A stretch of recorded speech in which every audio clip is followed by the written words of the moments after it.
اب اس کے بعد میں علماء و مشائخ بورڈ جس کے بینر تلے یہ سارا پروگرام کیا جا رہا ہے اس کے ایک اہم رکن خانقاہ ہاشمیہ بیجاپور کرناٹک سے تعلق رکھنے والے حضرت سید تنویر ہاشمی صاحب قبلہ ان سے گزارش کر رہا ہوں تشریف لائیں، اپنے تاثرات کا اظہار فرمائیں۔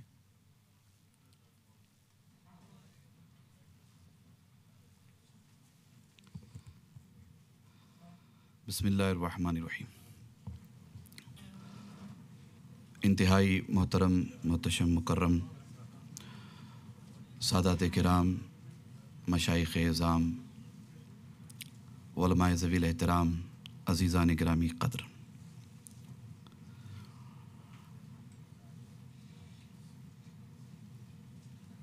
مسلسل 2 دنوں سے آپ میں سے اکثر سیمینار کے مختلف سیشنز میں شرکت کر کے تصوف سے متعلق، ورلڈ صوفی فورم سے متعلق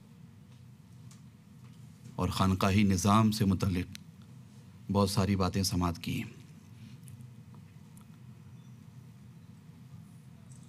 آج سیمینار کا دوسرا دن ہے اور یہ اختتامی اجلاس انشاءاللہ باذن اللہ کل رام لیلا میدان میں انٹرنیشنل صوفی کانفرنس ہوگی اور اس میں ہم تمام اور اس کے علاوہ بڑی تعداد میں اہل ایمان شرکت کریں گے انشاءاللہ تعالی۔ مبارکبادی رسمی طور پر نہیں بلکہ دل کی گہرائیوں سے صدر بورڈ اور بورڈ کے تمام رفقا کو جن کی محنتوں اور کاوشوں سے یہ سیمینار کا نورانی سلسلہ اور انشاءاللہ باذن اللہ کانفرنس جو کل ہوگی، یہ تمام کی تمام، اس کا اگر صحرا ہم کسی کے سر دینا چاہتے ہیں تو وہ صدر محترم ہیں اور ان کے تمام رفقا ہیں۔ اس موقع پر خصوصی طور پر میں مولانا خوشتر نورانی صاحب کو بھی مبارکبادی پیش کروں گا،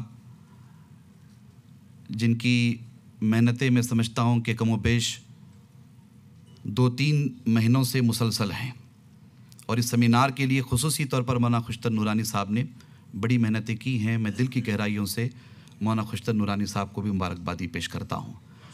اور اس کے علاوہ بورڈ کے جنرل سیکرٹری نوجوان، صالح نوجوان حسن جامی کو، جس نے اس کانفرنس کے لیے، سیمینار کے لیے اور اس کے جتنے آفیشیل انتظامات تھے اس کے لیے بڑی محنتیں کی ہیں، میں انہیں مبارکبادی بھی پیش کرتا ہوں اور خود بھی دعا کرتا ہوں۔ آپ سے بھی گزارش ہے کہ آپ ان کے لیے دعا کریں کہ رب تبارک و تعالیٰ ان سے ایسے ہی بڑے کام لے آنے والے دنوں میں۔ 2 منٹ میں میں اپنی گفتگو تمام کر رہا ہوں۔ تصوف،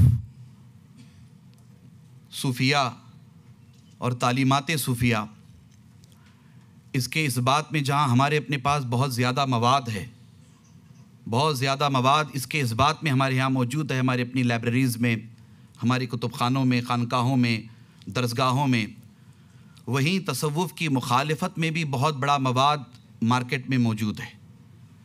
آپ تعجب کریں گے کہ تصوف میں تفریق کی گئی ہے، اور اس تفریق میں تصوف اسلامی اور تصوف غیر اسلامی اسے الگ کیا گیا ہے، اور تصوف اسلامی کے حوالے سے نام نہاد مسلمان جو اپنے آپ کو بہت ہی بڑے پیمانے پر موحد تسلیم کرتے ہیں، انہوں نے اس کو اپنے پاس رکھ لیا اور تصوف غیر اسلامی کو جماعت اہل سنت کے حوالے کر دیا۔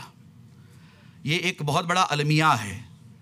تو میں چاہوں گا کہ یہاں تشریف فرما ارباب علم و دانش، سجادگان، خانقاہوں سے جڑے ہوئے، درگاہوں سے جڑے ہوئے ذمہ داران اس بات کو اچھی طرح سے محسوس کریں اور آنے والے دنوں میں وہ تمام خطوط متعین کریں جس کے ذریعہ ہم تصوف کے احیاء کے لیے، تصوف کے ارتقاء کے لیے، تصوف کے استحکام کے لیے اپنی خانقاہوں سے ایسا مشن چلائیں، ایسی تحریک چلائیں جس تحریک میں سرکار غوث العظم کی دعائیں شامل ہوں، ایسی تحریک چلائیں جس تحریک میں سرکار غریب نواز کی دعائیں شامل ہوں، اور اس انداز سے ہم خانقاہی نظام کو آگے لے جائیں کہ خانقاہی نظام کو بدنام کرنے کے لیے جتنی قوتیں سرگرم ہیں وہ سب کے سب دم توڑ دیں اور خانقاہی نظام سے جڑ کر کے خانقاہی نظام کو مضبوط اور مستحکم کریں۔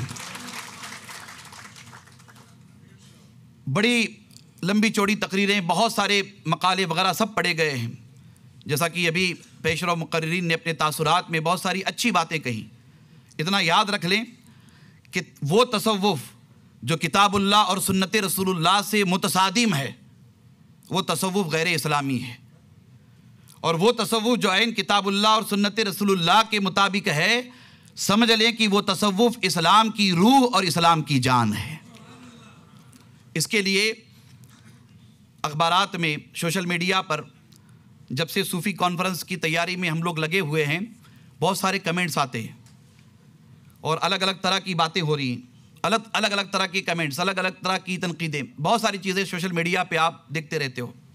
تو اس کے لیے ہمیں اس بات پر بھی توجہ کرنی ہے کہ ہمارے اپنے اندر جتنی خامیاں ہیں ان خامیوں کو دور کرنا ہے اور ہمیں خوبیاں پیدا کرنا ہے۔ اس کے لیے اللہ کے رسول صلی اللہ تعالیٰ علیہ وآلہ وسلم کی ایک حدیث پاک میں آپ کو سنا دوں۔ یہ حدیث پاک ایک صوفی کے لیے، یہ حدیث پاک ایک سالک کے لیے، اور یہ حدیث پاک ایک مومن کے لیے، اور یہ حدیث پاک میں مجموعی طور پر کہوں گا خانقاہی نظام سے جڑے ہوئے تمام افراد کے لیے ایک سنگ میل کی حیثیت رکھتی ہے۔ اللہ کے رسول صلی اللہ علیہ وسلم کی خدمت میں صحابہ حاضر ہیں۔ حضور علیہ السلام نے اپنے صحابہ سے فرمایا، کیا میں تمہارے بہترین ہم نشیں، بہترین مرشد، رہبر، ہادی، رہنما سے متعلق نہ بتاؤں کہ وہ کیسا ہوگا، اس کی علامتیں کیا ہوں گی؟ کیا میں تمہیں اس سے متعلق نہ بتاؤں؟ صحابہ اکرام نے عرض کیا کہ اللہ کے رسول کرم فرمائیں۔ حضور علیہ السلام نے ارشاد فرمایا کہ تمہارا بہترین ہم نشیں، تمہارا بہترین مرشد، تمہارا بہترین ہادی، رہبر، رہنما ایسا ہو جس میں یہ تین خوبیاں پائی جاتی ہوں۔ آپ اسے مجموعی طور پر دیکھ لیں، پورا تصوف اسی میں ہے، تین خوبیاں پائی جاتی ہوں۔ حضور علیہ السلام نے ارشاد فرمایا کہ تمہارا بہترین ہادی، رہبر، رہنما، یا یوں سمجھ لیں کہ تمہارا پیر، تمہارا مرشد، سچا صوفی کون ہے؟ حضور علیہ السلام نے فرمایا کہ اس میں یہ تین خوبیاں پائی جائیں، تین علامتیں پائی جائیں۔ حضور علیہ السلام نے پہلی علامت کا ذکر کیا کہ تمہارا بہترین ہادی، رہبر، رہنما وہ ہے جس کا چہرہ دیکھو تو خدا یاد آ جائے۔ حضور علیہ السلام نے اس کی دوسری خوبی اور دوسری علامت بیان کی کہ جس سے گفتگو کرو تو تمہارے علم میں اضافہ ہو جائے۔ پھر حضور علیہ السلام نے اس کی تیسری علامت بیان کی کہ جس کی صحبت میں، سنگت میں، اس کے قدموں میں بیٹھے رہو تو آخرت کی یاد تازہ ہو جائے۔ تو یہ مکمل طور پر خانقاہی نظام کے حوالے سے، تصوف کے حوالے سے، صوفیہ کے حوالے سے حضور علیہ السلام کی تعلیمات ہمارے لیے بڑی اہمیت رکھتی ہیں۔ چلیے میں اخیر میں آپ سے بڑی محبت کے ساتھ تنظیم سے متعلق دو تین باتیں کہہ کر اپنی گفتگو تمام کرتا ہوں۔ آل انڈیا علماء مشائخ بورڈ بلا شبہ جماعت اہل سنت کا یہ نمائندہ بورڈ ہے۔ جیسا کہ نام سے ہی ظاہر ہے، علماء بھی ہیں اور مشائخ بھی ہیں، اور پچھلے کم و بیش ڈاکٹر علی مشرف صاحب تشریف فرما ہیں کہ کم و بیش پچھلے 100-150 سالوں سے علماء مشائخ کے درمیان جو تفریق ہوئی ہے، دوریاں بڑی ہیں، ایک بروت پیدا ہوا ہے۔ آل انڈیا علماء مشائخ بورڈ نے یہ کوشش کی ہے کہ علماء اور مشائخ کے درمیان جو دوری پچھلے 100 سال سے پیدا ہوئی ہے یا 150 سال سے پیدا ہوئی ہے، اس دوری کو ختم کیا جائے۔ اس کام کے لیے آغاز کیا گیا، آگے بڑھے۔ صدر بورڈ، رفقا، سرپرست بورڈ حضرت مہدی میاں اور پورا گروپ اس میں لگا رہا۔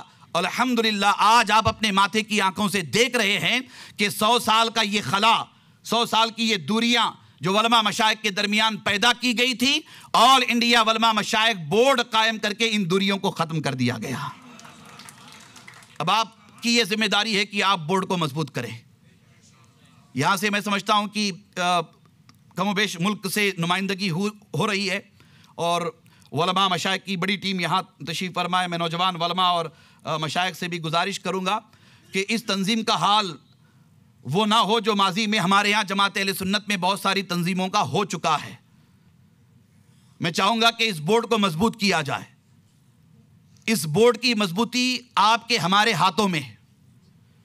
ہم محض سیمینار میں شرکت کر کے، کانفرنس میں شرکت کر کے، سبحان اللہ، ماشاء اللہ، تالیاں، نعرہ تکبیر، نعرہ رسالت، بہت ہی اچھے انتظامات تھے، بہت ہی اچھا کھلایا پلایا، بڑا اہتمام تھا، یہ ساری باتیں تو خوبیاں ہیں، اللہ کا شکر ادا کرتے ہیں۔ مگر یہاں سے واپس جانے کے بعد میں آپ سے کہنا چاہوں گا کہ اس کانفرنس سے جب آپ واپس جائیں گے تو اصل کام بورڈ کا یہاں سے واپسی کے بعد آپ کے ذمہ ہوگا۔ میں چاہوں گا کہ آپ اس کام کو، اس تحریک کو، اس مشن کو مضبوط کریں۔ اس کے لیے خصوصی طور پر جہاں بورڈ کی شاخیں نہیں ہیں وہاں بورڈ کی شاخیں قائم کرنے کے لیے آپ حضرات آگے آئیں۔ علماء سے بھی میری گزارش، مشائخ سے بھی میری گزارش، ارباب علم و دانش سے بھی میری گزارش، اور جہاں جہاں شاخیں قائم ہوئی ہیں میں چاہوں گا کہ ان شاخوں کو مضبوط کیا جائے۔ یاد رکھیں کہ کشمیر سے لے کر کنیا کماری تک، گجرات سے لے کر کے بنگال اور آسام تک، نہ صرف میری بلکہ صدر بورڈ کی، سرپرست بورڈ کی اور بورڈ کے تمام ذمہ داروں کی یہ خواہش ہے کہ ہم آل انڈیا علماء مشائخ بورڈ کو صوفی کوریڈور سے جوڑ کر اس بورڈ کو کیڈر بیسڈ بورڈ بنایا جائے۔ کشمیر سے لے کر کنیا کماری تک، گجرات سے لے کر کے آسام تک، ہم چاہیں گے کہ اس سے ہندوستان کے لاکھوں سنی صوفی مسلمان جڑیں۔ یہاں سے آپ ایک اصطلاح لے کر کے جائیے کہ ہم صرف سنی نہیں ہیں، اس لیے کہ سنیت کا یہ لبادہ اور بھی لوگ اڑے ہوئے ہیں، دعویٰ اور بھی لوگ کرتے ہیں۔ یہ اچھی طرح سے یاد رکھ لیں کہ ہم سنی صوفی مسلمان ہیں، ہم سنی صوفی مسلمان ہیں، تو یہ ضرورت ہے کہ ہم اس بورڈ کی ممبر سازی کے کام کو آگے بڑھائیں۔ اس میں یوتھ آگے آئے، نوجوان آگے آئیں، علماء مشائخ آگے آئیں۔ آپ اپنی مریدوں سے کہیے، وابستگان سے کہیے، دوست احباب سے کہیے کہ آل انڈیا علماء مشائخ بورڈ یہ ہندوستان کے کروڑوں سنیوں کا نمائندہ اور واحد بورڈ ہے۔ اس کی مضبوطی ہندوستان کے اہل سنت کی مضبوطی ہے، اس کا استحکام ہندوستان کی ساری صوفی درگاہوں کا استحکام ہے۔ مجھے امید ہے کہ آپ اس پر توجہ کریں گے انشاءاللہ تعالی۔ یہ چند میرے معروضات تھے، آپ حضرات توجہ فرمائیں گے انشاءاللہ، اور مزید اس کارواں کو ہم آگے بڑھاتے رہیں گے۔ اب بزرگان دین آپ سے خطاب فرمائیں گے، پھر اس کے بعد یہ جلسہ اختتام کی طرف رواں دواں ہوگا، اور کل آپ حضرات کو بڑی ذمہ داری کے ساتھ کانفرنس میں پہنچنا ہے۔ بالخصوص جتنے مندوبین ہیں، جتنے ڈیلیگیٹس ہیں، علماء مشائخ ہیں، میں ان سب سے کہنا چاہوں گا کہ وقت سے پہلے تیاری کر لیں، اور کانفرنس میں آپ حضرات کو شریک ہونا ہے، اور اس کانفرنس کے لیے آپ حضرات دعا بھی فرمائیں گے اور بڑی محبت کے ساتھ شرکت بھی کریں گے انشاءاللہ تعالی۔ وآخر الدعوانا ان الحمدللہ رب العالمین۔